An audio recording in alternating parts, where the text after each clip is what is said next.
ఇప్పుడు ఏదైతే భారత న్యాయ సంహిత అన్నటువంటి దాంట్లో ఆర్గనైజ్డ్ క్రైమ్ అన్నటువంటిది తీవ్రవాదులకి, నక్సలైట్లకి, లేకపోతే డ్రగ్ ఫెడలర్లకి ఇట్లాంటి వాళ్ళ కోసం ఏర్పాటు చేసినటువంటిది. అదే విధమైనటువంటి వ్యవస్థ సోషల్ మీడియా నడుపుతున్నారు అంటూ ఆర్గనైజ్డ్ క్రైమ్ అన్నటి కింద సోషల్ మీడియాని ఆర్గనైజ్డ్ క్రైమ్ కిందకి చేర్చి ఇప్పుడు కేసు పెట్టింది ప్రస్తుతం ప్రభుత్వం.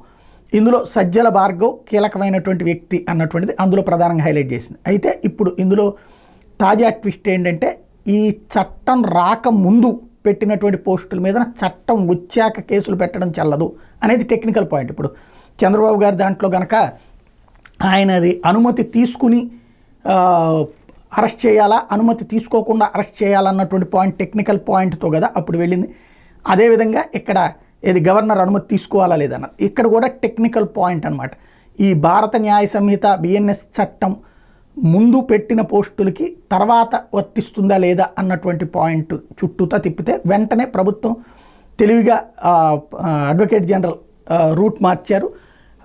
అయితే ఇది ఇంతకు ముందున్న బిఎన్ఎస్కి సంబంధించిన ముందుయే కాదు, తర్వాత లేటెస్ట్గా పెట్టిన పోస్టుల మీద కూడా కేసులు పెట్టాం అన్నటువంటి రూట్లోకి తీసుకొచ్చారు.